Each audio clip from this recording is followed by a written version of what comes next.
Eh bien bonjour à tous et à toutes, c'est Monsieur Toon de Toon Studio Prod. Aujourd'hui on se retrouve dans une vidéo quand même assez insolite et qui est pas très commune sur la chaîne. Et bien tout simplement aujourd'hui je vais vous parler de ma passion pour le Japon. Donc ça c'est quelque chose que j'avais vraiment hâte de vous dévoiler en vidéo. Je pense que vous avez pu le voir à travers mes room tours et le house tour, que j'adore le Japon et que j'ai beaucoup d'objets en collection. Et c'est pour ça que cette vidéo est là pour ça, pour vous montrer un petit peu mes objets préférés de ma collection japonaise. Vous le savez, j'adore l'univers Disney, c'est je pense ma passion préférée parmi tant d'autres, mais j'aime énormément aussi tout ce qui touche un petit peu à la culture japonaise. Donc effectivement j'ai énormément de goodies, si je puis dire, en rapport avec du Japon, même à l'univers Nintendo, parce que c'est un univers aussi que j'apprécie fortement. Et d'ailleurs regardez, je me suis mis un petit peu dans le thème aujourd'hui, j'ai fait littéralement un petit background univers japonais, donc n'hésitez pas à me dire ce que vous en pensez en commentaire, et surtout n'oubliez pas le petit pouce bleu avant de commencer cette vidéo, et surtout de vous abonner à la chaîne pour ne rien rater à la magie. Là il faut avouer que je me suis assez donné pour cette vidéo, parce que tout simplement j'ai rassemblé un petit peu tous les objets que je préfère par rapport à l'univers du Japon. Donc ce qu'on va faire, c'est qu'on va diviser cette vidéo en 4 parties. Dans un premier temps, je vais vous montrer mes figurines préférées en rapport avec la culture japonaise. En deuxième plan, nous allons explorer mes jeux préférés Nintendo. En troisième, mes t-shirts japonais préférés. Et enfin, en quatrième partie, les livres qui sont autour de l'univers japonais. Alors, je précise que pour la partie livre, ça va être la partie un peu plus rapide, parce que je n'ai pas beaucoup de livres tout simplement autour de l'univers. Et je sais qu'à travers votre écran, il y en a beaucoup qui vont me dire « Non mais attends, tu me dis quand même que la partie livre c'est la moins longue, et pourtant le Japon c'est quand même connu pour les mangas quoi !»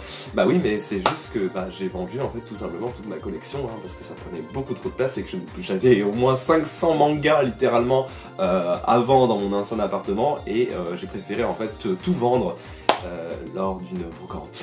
Parce qu'en plus les mangas, vous le savez bien, ça coûte de plus en plus cher, et finalement moi j'ai commencé à regarder plein d'animés en fait sur Netflix, sur ADN, sur Crunchyroll.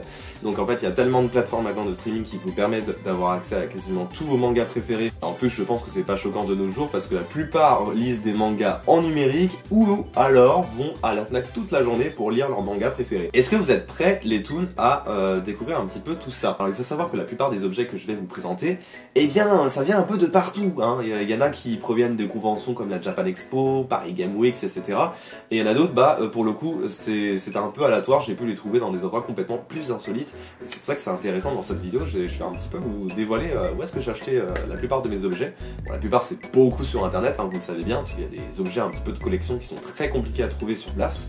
Mais bon, voilà, dans cette vidéo, vous allez voir pas mal de petites choses intéressantes.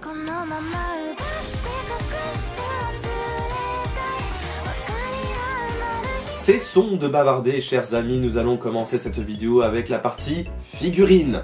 Quelque chose qui me tient énormément à cœur. Et encore, je pense que cette vidéo, très clairement, aura besoin de 2 épisodes, parce qu'à l'avenir, je vais encore acheter des figurines un petit peu dans cet univers-là. Donc j'ai envie de vous faire des unboxings et tout le reste, parce que je prends beaucoup des éditions collector en plus de figurines. Et étant donné qu'en plus j'ai commencé YouTube à faire des reviews, c'est-à-dire des déballages d'objets collector, franchement, je pense que ça me plairait de revenir un petit peu à ce genre de vidéo là, c'est un peu nostalgique limite. Alors on va commencer tout doucement par un manga que j'apprécie énormément. D'ailleurs je pense que c'est clairement mon animé préféré si je puis dire. Il s'agit de Assassination Classroom, voilà, avec Koro Sensei. C'est un professeur en gros qui est un extraterrestre qui est venu détruire la planète et qui va finir professeur en fait dans une classe. Donc voilà, je ne vous en dis pas plus parce que ce manga, cet animé plutôt, est exceptionnel vraiment. Si vous ne le connaissez pas, vraiment foncez-y, il est disponible sur Netflix. Je ne suis pas du tout sponsorisé pour dire ça, c'est juste que véritablement... Oh merde, pardon, j'ai coupé son bras. Après c'est pas forcément trop choquant parce que dans l'animé, il perd des bras aussi très facilement et ça repousse à une vitesse supersonique. Et voilà, Koro Sensei c'est vraiment un amour profond, j'adore ce personnage, il est drôle, il est sincère, il est droit, franchement cet animé il est incroyable. En fait je peux pas vous en dire plus sur le synopsis parce que c'est tellement délirant cet animé que vraiment il vaut absolument le détour. Il y a tout, il y a de l'émotion, de l'action, de la frustration. Il y a absolument tout en condensé et le personnage est hyper charismatique. Donc franchement, Voilà, il me fallait cette figurine là. Et l'histoire un petit peu à apprendre sur cette figurine là, c'est que je l'avais cherchée partout à la Japan Expo, je ne l'avais pas trouvée. J'avais regardé tous les acheteurs, ils n'arrêtaient pas de me dire non mais cette figurine elle est extrêmement rare et vous pourrez pas la trouver, ça va être très compliqué de la trouver. Et donc du coup je l'ai achetée sur internet à un prix, attention, accrochez-vous à vos ceintures, de 70 € la figurine. Et oui, je suis un véritable pigeon, mais en même temps c'est quasiment la seule figurine qui existe sur l'univers d'Assassination Classroom. Donc j'étais un petit peu obligé de payer le prix, hein, si je puis dire. D'ailleurs, elle est disponible dans plusieurs déclinaisons, puisque le personnage de Koro Sensei, en fait, en fonction de ses émotions, change de couleur. Donc par exemple, il va devenir rose, il va devenir vert quand il est un petit peu frustré. Enfin, voilà, il y a plusieurs couleurs qui sont disponibles, et moi j'ai pris la version classique, puisque bah, tout ce qui restait, bah, c'est les versions avec les couleurs, et elles sont à peu près à 25 €. Voilà, vous avez vu un petit peu l'écart entre 70 € et 25 €. Ouais, on en parlera plus. Et là, un univers que je pense que beaucoup de personnes connaissent parce que c'est un petit peu le grand succès en ce moment des animés, et bien c'est My Hero Academia avec mes deux figurines préférées. Pour le coup, je sais plus c'est quoi exactement. Voilà, c'est Band Presto, c'est écrit en dessous. C'est de la collection Band Presto et j'ai une figurine du coup de All Might. Du coup, le One for All, c'est bien lui hein, qui a tout ce pouvoir-là. Et puis, vous avez Bakugo, voilà, qui est c'est un personnage que j'apprécie énormément, mais pour le coup, la figurine est vraiment très sympathique, comme vous pouvez le voir. Voilà, donc ça, c'est vraiment mes deux figurines, on va dire, préférées de la collection Brand Presto. Brown Presto, je ne sais pas comment on le dit. Donc j'ai un amour fou pour ce genre de figurines. Alors pour ce genre de figurines, si vous vraiment vous voulez les trouver à bon prix, bah, soit ça va être sur internet effectivement, sur Amazon ou des sites vraiment spécialisés dans le genre, ou sinon, bah tout bête, hein, si vous habitez sur Paris, je pense que vous connaissez un petit peu République. Et bien dans cette rue-là, bah forcément vous connaissez un petit peu, je pense, ceux qui habitent en Paris, il y a une rue intégrale de boutiques de jeux vidéo, de figurines, d'animés et tout le reste. Enfin, c'est vraiment le rêve pour ceux qui adorent l'univers du Japon, parce que vous avez tout là-bas. C'est vraiment des collections immenses de boutiques, mais ça n'en finit jamais. Et bah en fait, la plupart des figurines, vous pouvez les trouver directement là-bas. Je sais pas si vous les trouverez non plus au bon prix, parce que c'est un peu le problème de la rue de République. C'est que bah forcément les figurines sont relativement chères et pas forcément au bon prix. Donc moi ce que je vous conseille c'est fortement d'aller faire toutes les boutiques une à une, parce que c'est vraiment pas le même prix entre chaque boutique. Et là on passe à des pop, les pop que j'aime beaucoup, que je n'aimais pas du tout au départ, parce que je sais pas pourquoi, j'aimais pas du tout ça les pop, je trouvais ça pas forcément très joli et très réaliste. Et au fur et à mesure du temps en fait je me suis pris d'amour pour ces figurines là, parce que j'avais quand même des univers que j'étais extrêmement accroché, tels que Kingdom Hearts, Naruto ou My Hero Academia. Donc je me suis mis à la collection et au final, comme je vous ai dit, hein, en fait chez moi maintenant c'est devenu un magasin Zing. Et donc deux choses que j'ai achetées, une en Floride du coup et une autre à la Fnac. Déjà la première c'est Sora de Kingdom Hearts 3, et en fait cette figurine elle est extrêmement rare parce qu'elle n'est pas disponible en France. C'est un pack qui a été fait exclusivement pour le magasin en fait GameStop. GameStop en gros c'est un peu les gérants de Micromania hein, si je puis dire, et en gros ils ont fait un pack mystère où vous avez en gros un pack Kingdom Hearts avec cette figurine là. Je crois qu'il y avait des petits goodies, des porte-clés avec les clés de Kingdom Hearts et tout le reste, tout ça pour un prix seulement de à peu près 20 $. Oui, les pop aux States, c'est une vérité, elles sont beaucoup moins chères qu'en France. Et donc du coup, dans ce pack-là, j'avais littéralement une figurine qui aurait peut-être coûté 40 € littéralement en France, et je l'ai eu à 20 € avec d'autres goodies, alors là, c'est pampelop. Et juste à côté, figurine qui va vous paraître un peu plus simple, qui est dans l'univers de Naruto, et bien c'est le frère de Sasuke, Itachi, que j'ai pu trouver tout bonnement à la Fnac, voilà, en me promenant dans le rayon très tôt le matin. Et bien il y avait cette figurine, mais figurez-vous qu'elle est extrêmement rare, et c'est une de mes préférées, parce que la collection Naruto vraiment, et plus particulièrement la dernière avec Naruto Shippuden, elle est vraiment hyper cool. Il y a notamment Tsunade que j'ai en figurine, vous avez notamment Gaara et tout, enfin vraiment vous avez des super belles figurines et la collection est hyper cool. Il y en a d'autres qui vont arriver, mais franchement voilà, Itachi c'est pas de la nouvelle collection justement, ça s'est sorti un petit peu il y a un petit moment, mais elle était extrêmement rare, voilà, donc c'est un produit un petit peu exclusif que j'aime beaucoup. Encore quelque chose que j'ai pu acheter lors de mes escapades à Japan Expo, et bien c'est tout simplement le Goku Black. Alors si vous connaissez pas forcément les nouveaux épisodes de Dragon Ball, ça ne vous dira absolument rien, parce que Goku Black c'est un personnage qui n'apparaît que dans les dernières saisons de Dragon Ball Super. C'est un arc pour le coup, arc pour ceux qui ne connaissent pas, ça veut dire en gros chapitre dans les animés. Voilà, dans cet arc-là, en fait, le Goku Black, c'est un peu le méchant Son Goku qui va être un peu l'imposteur de cet arc-là. Et il a une classe monumentale, franchement c'est un arc qui est hyper intéressant, donc pour ceux qui dénigrent un petit peu l'univers de Dragon Ball Super, je vous invite au moins à aller voir l'arc de Goku Black qui est hyper intéressant et qui revient un petit peu aux sources par rapport aux précédentes saisons. Donc là vraiment, eh bien j'adore cette figurine, elle est relativement lourde, elle m'a pas coûté très cher, aussi pareil c'était dans les 20 à 25 €, mais méfiance parce que j'ai vu aussi d'autres revendeurs qui la vendaient bien plus cher, hein, dans les 50-60 € la figurine. Moi je l'ai quand même eu à un prix relativement passable, donc franchement 20 € la figurine. Elle est relativement grande, elle fait au moins 40 cm, 35 à 40 cm à peu près, elle est quand même assez grande et elle a une classe pour le coup, si je puis dire, internationale. Et alors là mesdames et messieurs, attention! Parce que là littéralement c'est je pense mes 2 objets préférés, enfin mes 3 objets parce qu'il y en a un autre aussi qui arrive, de ma collection de figurines, et bien c'est tout simplement First for Figure, c'est bien une marque de figurines un petit peu haut de gamme, puisque elles coûtent relativement cher, mais elles sont extrêmement bien faites, puisqu'elles sont peintes à la main. Et bien il s'agit tout simplement des figurines The Legend of Zelda Breath of the Wild, avec notamment Zelda, qui est sublime. Les amis, elle est sublime. Et regardez ça, je vais même éteindre la lumière, vous allez voir tout de suite qu'en fait, cette figurine s'allume. Et oui, c'est exceptionnel.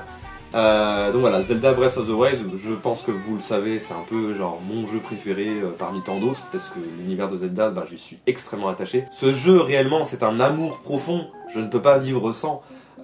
C'est vraiment une véritable claque, enfin ce jeu c'est tout, c'est un combiné de tout ce que j'aime en fait, donc je suis extrêmement content d'avoir cette figurine là qui est en édition limitée, que je crois que vous pouvez encore avoir sur le site First for Figure. Et ce qui est assez ouf, voilà, c'est le détail, regardez, c'est hyper impressionnant. La tablette Sheikah du coup, qui est un petit peu l'objet emblématique du jeu, s'allume également, hein, voyez-vous. Regardez, je pense qu'avec l'autofocus, je suis désolé, mais parce que là, il va forcément, l'appareil photo se focus sur moi, mais regardez même la tablette Sheikah, donc c'est la petite tablette, elle s'allume et tout. Et vous avez plusieurs modes, parce qu'il y a un mode un petit peu, si je peux dire, respiratoire. Vous allez voir, le socle en fait fait un éclairage respiratoire. C'est un véritable plaisir, j'adore vraiment leurs figurines. Et j'ai pas fini encore, hein, vous le savez. En deuxième figurine de First for Figure, et bien forcément, il y avait Link, et là, encore une fois, eh bien, la précision est à son maximum. Regardez-moi cette figurine de l'enfer. Non mais regardez ça. Franchement, cette figurine, elle est exceptionnelle, les toons. Elle est incroyablement belle. Franchement, on peut pas lésiner là-dessus. Vraiment, les figurines de First for Figure, c'est incroyable. Elles sont hyper détaillées. Elles sont vraiment, au niveau de la taille, c'est nickel aussi, parce qu'elles font à peu près 30 cm aussi, un peu moins de 30 cm, je dirais 20 à 25 cm, mais elles sont vraiment magnifiques. Et la dernière qui est un petit peu lourde, parce que, eh bien tout simplement, il y a pas mal de mécanismes à l'intérieur, que j'ai acheté au Nintendo World. C'est bien tout simplement la boutique officielle de Nintendo à New York. Alors là, pour vous dire, c'était excellent. Franchement, j'en rêvais en fait tellement d'aller dans le Nintendo Store en fait une fois dans ma vie, et là j'y suis allé enfin en février. C'était chargé en émotions, vraiment c'était un peu comme si j'allais à Disneyland en fait. J'ai toujours rêvé d'aller dans cette boutique là, je voyais toujours ça en vidéo en me disant mais il doit y avoir tellement de goodies et tout. Enfin, je suis ressorti avec quasiment 300 € de goodies. C'était n'importe quoi, et dans le tas, eh bien j'ai pris cette figurine collector, édition limitée, de Luigi Mansion 3. Encore une fois, figurine exceptionnelle qui provient de Luigi Mansion 3, qui est disponible sur la Nintendo Switch, avec eh bien l'aspirateur de fantôme. Je crois que ça s'appelle Electroblast, je sais plus exactement comment on appelle ça parce qu'à chaque fois j'oublie le nom. Mais voilà, Luigi Mansion 3, si vous l'avez pas fait encore, pareil, moi je l'ai terminé, c'était incroyable comme gameplay. Vraiment, le jeu est génial, il est hyper diversifié. Donc franchement, foncez-y, c'est vraiment une valeur sûre. Et forcément, comme dans la plupart des figurines un petit peu collector de chez First for Figure, eh bien vous pouvez allumer la figurine, et attention, je vais un peu éteindre la lumière, vous allez voir, hop. C'est exceptionnel les amis, regardez, l'aspirateur s'allume, mais même l'arrière en fait est allumé. Alors là ça rend pas forcément bien, il faudrait que je vous prenne une photo pour vraiment que vous voyez un petit peu à quoi ça ressemble dans les faits. mais voilà, c'est vraiment magnifique, enfin franchement c'est hyper cool. Et en fait l'avantage c'est que c'est des figurines qui vous pouvez mettre des piles rechargeables tout simplement, et en gros elles sont complètement autonomes, donc vous avez une batterie à l'intérieur et du coup il y a juste à la charger. Et du coup ça vous fait un super éclairage du coup pour chacune de vos figurines. Bref, c'est la classe monumentale. Voilà pour la partie figurines les amis. Je pensais pas que ça allait durer aussi longtemps parce que en fait je me suis rendu compte que j'avais vraiment beaucoup de figurines à vous présenter. Dans la partie du coup, eh bien jeux maintenant. Alors je pense que le classement honnêtement il est pas des plus insolites parce que bah, c'est un peu les meilleurs jeux que j'ai pu jouer, on va dire, sur Switch. Enfin, c'est des jeux qui m'ont été assez mémorables. Et en première sélection, bah, forcément, vous avez Zelda Breath of the Wild. Est-ce que j'ai besoin de vous préciser que c'est sûrement un des meilleurs jeux qui est sorti depuis plusieurs années? Eh bien non. Voilà, si vous ne l'avez pas encore fait, je pense que c'est un véritable classique maintenant du jeu vidéo. Je sais que ça peut pas plaire à tout le monde parce que le principe du monde ouvert, un peu RPG, ça peut pas forcément plaire à tout le monde. C'est pour ça que des fois certains disent qu'il est surcoté, mais il ne l'est pas parce que dans sa technique il est extrêmement élaboré et il innove vraiment tout en restant classique finalement. En deuxième, on en parlait tout à l'heure, mais voilà, Luigi Mansion 3 qui est sorti en octobre de l'année dernière, eh bien un véritable classique, surtout quand vous êtes en période d'Halloween. Je pense que c'est hyper cool de se plonger dans ce genre d'univers. Super Mario Odyssey. Alors celui-ci, je vous avoue, même s'il est excellent, j'ai failli ne pas le mettre dans mon classement. Pourquoi? Parce que je considère que c'est un Mario qui est excellent, mais il y a des choses quand même qui m'ont un petit peu gêné, notamment le fait que typiquement le jeu était un poil trop court par rapport aux autres Mario, et que la difficulté était peut-être un petit peu plus atténuée par rapport aux précédents jeux. Voilà, ça c'est quelque chose que j'ai vraiment constaté dans cette version-là, dans Mario Odyssey, c'est que le jeu était peut-être un peu trop à un public large. Ce qui fait que du coup ils ont allégé un petit peu la difficulté du jeu. C'est vrai que par contre, il y a quelque chose qu'il faut vraiment mentionner pour ce jeu-là, il est extrêmement complet, mais vraiment très complet. Il y a quasiment en fait tous les bons éléments finalement de tous les Mario, avec Mario Galaxy, Mario 64, qui font que finalement il est hyper varié ce jeu-là, et il est extrêmement appréciable dans le gameplay. Donc franchement, faites-le si vous ne l'avez pas fait aussi également. Quelque chose qui est peut-être un peu moins connu, mais que j'ai beaucoup aimé, sûrement un de mes jeux préférés de la Switch, eh bien c'est Mario et les lapins crétins. Voilà, ça j'ai pu le découvrir en ayant passé quelques jours chez Ubisoft en playtest, donc j'ai pu tester le jeu bien en avance avant sa sortie. Et en fait, du coup, ils m'ont livré le jeu quand c'était disponible. Donc j'étais très content parce que franchement, c'est un jeu stratégique extrêmement bien abouti. Je sais que, encore une fois, c'est pas le genre de jeu que les gens vont aimer parce que là, c'est un peu du tactic game, si je puis dire. En gros, vous devez déplacer un petit peu les personnages pour essayer d'abattre le camp ennemi. Voilà, c'est vraiment très stratégique comme jeu finalement. Ça a l'air à première vue très rose bonbon, très cartoon, et en fait c'est dans la technique pas le jeu le plus simple du monde, mais c'est ça aussi qui est super bien dans ce jeu là, c'est qu'il y a quand même de la difficulté et que c'est pas juste un jeu que vous faites en 2 minutes un petit peu à la Mario Odyssey. Et forcément, bon là c'est même plus une surprise parce que je pense que l'univers entier a y joué pendant le confinement, et bien il s'agit tout simplement de Animal Crossing, où j'ai passé littéralement en un mois 300 heures de jeu, c'est exceptionnel. Voilà, Animal Crossing, bon là vous le savez plus que moi, c'est véritablement le jeu, un de mes jeux préférés de Nintendo. Je l'attendais depuis des lustres, depuis quasiment celui sur DS, à savoir Wheel World. Et voilà, je suis content de l'avoir sur Switch avec de beaux graphismes, une belle aventure. J'attends encore les mises à jour parce que le jeu, je pense, n'est pas encore à sa version finale. Il manque encore beaucoup d'éléments par rapport aux autres Animal Crossing, mais voilà, Animal Crossing, c'est ma vie. C'est un jeu qui détend énormément, qui vous fait tout oublier, qui est un peu comme Disney finalement. Ça vous fait un dépaysement total ce jeu-là. Donc parfait pour l'été, parfait pour ceux qui ont envie de passer le temps de manière extrêmement ludique. Donc Animal Crossing. J'en ai pas fini parce que au Nintendo Store, vous le savez bien, j'ai acheté aussi des figurines et d'autres choses, des peluches tout simplement d'Animal Crossing. Regardez comment c'est mignon, oh là là là. Nous avons Tom Nook, Marie et Resetti qui sont là, présents. Ah, j'ai fait bouger la caméra, j'ai failli la faire tomber, c'est génial. J'ai un petit peu la collection, j'ai pas tout pris parce qu'il y avait Keke aussi, pour ceux qui connaissent un petit peu le DJ d'Animal Crossing. Il y avait trop de figurines, de peluches, mais honnêtement j'aurais pas pu trimballer tout ça dans ma valise, donc c'est un peu ma valise qui m'a dit non mais calme-toi, par contre on va pas ramener tout le magasin. On passe à d'autres supports, je vais passer très brièvement parce que pareil, je pense que vous connaissez un petit peu. C'est un fan ultime de Kingdom Hearts, donc voici Kingdom Hearts 3. Nous avons Kingdom Hearts 1.5.2 2.5 remix.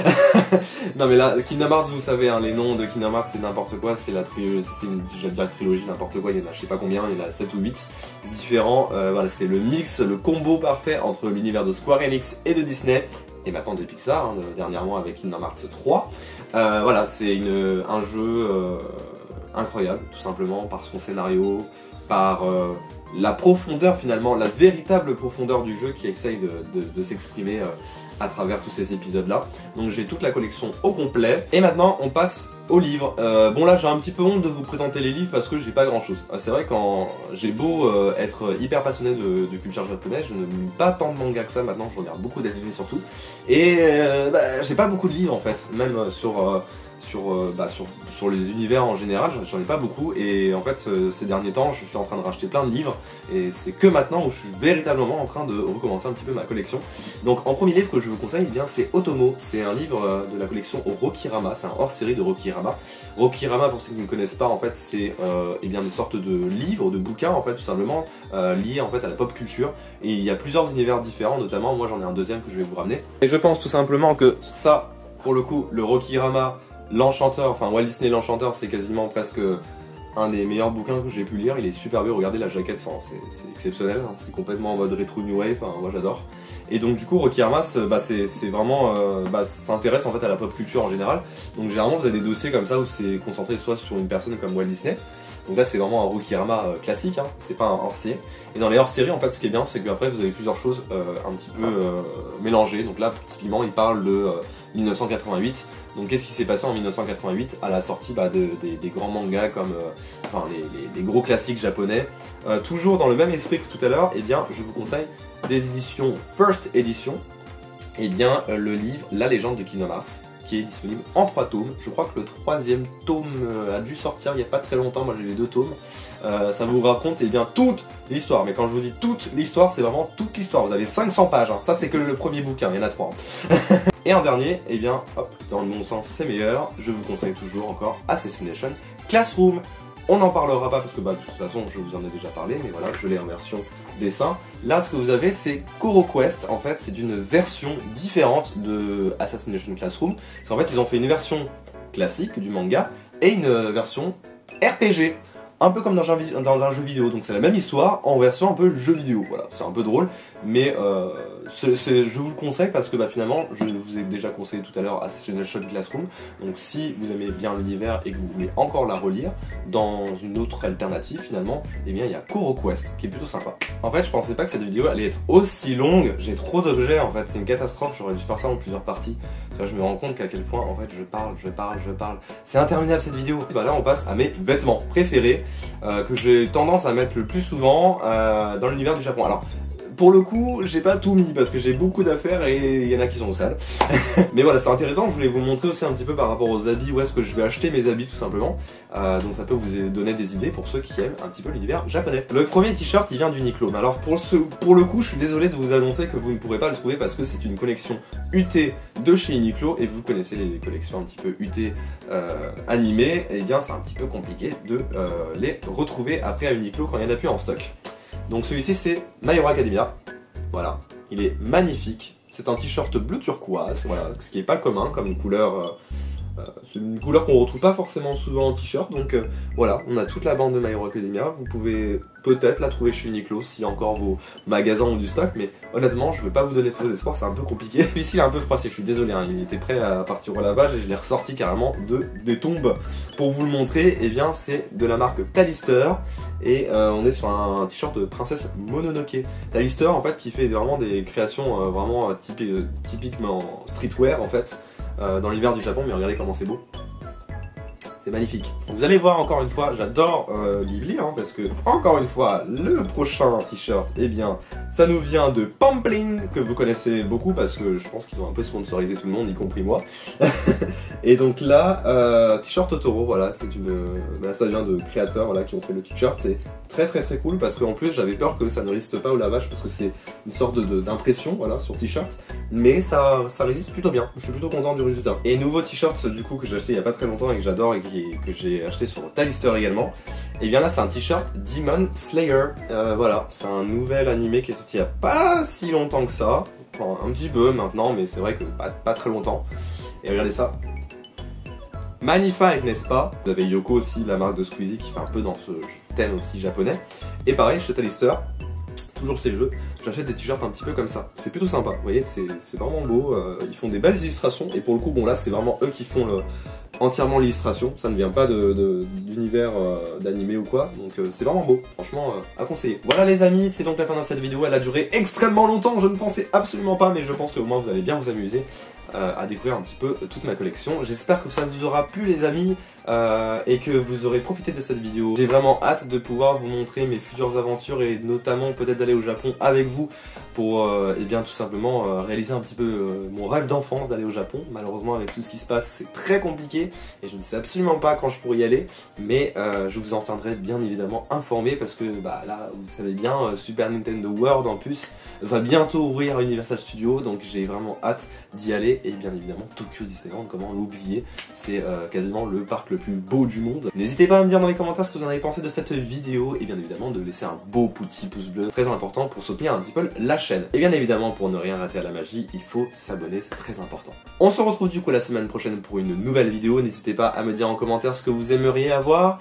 Mais je vous ai déjà préparé quelque chose, notamment eh bien cette future grosse série qui devait arriver au mois d'août, mais il y avait un petit peu quelques retards parce que bah du coup je suis en production, c'est un peu plus long que prévu, mais ça arrive, ne vous inquiétez pas, le gros projet que je vous en avais parlé pour fin août est en train d'être préparé et va arriver dans très peu de temps. J'ai vraiment hâte de vous le dévoiler. Portez-vous bien d'ici la prochaine vidéo et merci à tous de l'avoir regardé. On se retrouve très prochainement pour de nouvelles aventures. C'était Monsieur Toon et portez-vous bien. Ciao ciao.